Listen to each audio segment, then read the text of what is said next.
জেলেই আছেন আওয়ামী লীগের সাধারণ সম্পাদক ওবায়দুল কাদের। এবার এমনই দাবি করেছেন যুক্তরাজ্য প্রবাসী সাংবাদিক ইলিয়াস হোসেন। কিন্তু কোথায় আছেন তিনি, বিস্তারিত জানাচ্ছেন আরিফ হাসান। সরকারকে পালাতে বলে পালাবার পথ নাকি খুঁজে পাবে না। ফখরুল সাহেব পালিয়ে তো আছেন আপনারা। তারেক রহমান আর রাজনীতি করবে না, মুসলেকা দিয়ে পালিয়েছে লন্ডনে।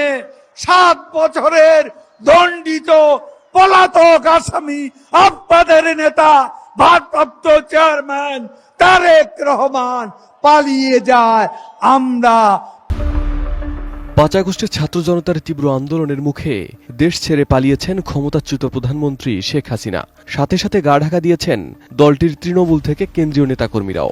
অনেকে গ্রেপ্তার হয়েছেন। জুলাই গণহত্যার অভিযোগে তাদের বিচার এখন আদালতে চলমান। তবে শুরু থেকে আত্মগোপনে রয়েছেন আওয়ামী লীগের সাধারণ সম্পাদক ওবায়দুল কাদের। দলটির অন্যান্য পলাতক নেতাকর্মীদের অবস্থান সামনে আসলেও ওবায়দুল কাদের অন্তরালেই রয়েছেন। সরকার পতনের পর কেউ কেউ দাবি করেছেন তিনি 5 আগস্টে যশোর সীমান্ত দিয়ে ভারতে চলে গেছেন। কেউ দাবি করছেন তিনি সংযুক্ত আরব আমিরাতে অবস্থান করছেন।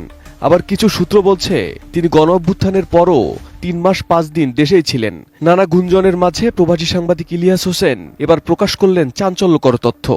সঠিক প্যাড আর সঠিক তথ্য দিয়ে এসব সামলে নিব এক হয়ে। Monalisa sanitary napkin. সোমবার সকালে নিজের ভেরিফাইড ফেসবুকে দেওয়া এক পোস্টে ইলিয়াস হোসেন দাবি করেন ওবায়দুল কাদের দেশে থাকার খবর জেনেছেন তিনি। পোস্টে ইলিয়াস লেখেন, অত্যন্ত বিশ্বস্ত সূত্রে জেনেছি ওবায়দুল কাদের দেশেই আছেন। তিনি দেশ ছেড়েছেন কিংবা মারা গিয়েছেন এসব খবর পরিকল্পিতভাবে ছড়ানো হচ্ছে। এর আগে ওবায়দুল কাদের মারা গেছেন দাবিতে বিভিন্ন গণমাধ্যমের ফটোকার্ড সামাজিক মাধ্যমে ভাইরাল হয়েছে। তবে তথ্য যাচাইকারী প্রতিষ্ঠান রিউমার স্ক্যানার বলছে প্রচারিত ফটোকার্ডগুলো ছিল ভুয়া। প্রতিষ্ঠানটি এক প্রতিবেদনে জানায় ওবায়দুল কাদের মারা গেছেন দাবিতে উক্ত গণমাধ্যমগুলো কোনো ফটোকার্ড কিংবা সংবাদ প্রকাশ করেনি, বরং সেসব গণমাধ্যমগুলোর ডিজাইন নকল করে আলোচিত ফটোকার্ডগুলো প্রচার করা হচ্ছে। এর আগে বিভিন্ন গণমাধ্যমে বলা হয় জটিলতা এড়াতে দিল্লিতেই থাকতে পারেন ওবায়দুল কাদের। কেউ কেউ এখনো বলছেন কয়েক দফা সীমান্ত পার হওয়ার চেষ্টা করেও ব্যর্থ হয়েছেন তিনি। গত 5 আগস্ট আওয়ামী লীগ সরকারের পতনের পর দলটির বড় এবং মধ্যম সারির অনেক নেতা পালিয়ে ভারতে আশ্রয় নিয়েছেন। অন্যদিকে দলটির প্রধান পতিত স্বৈরশাসক শেখ হাসিনা অবস্থান করছেন ভারতে। ফলে কার্যত ভারতে বসেই আওয়ামী লীগ নেতারা তাদের দলীয় কার্যক্রম চালাচ্ছেন।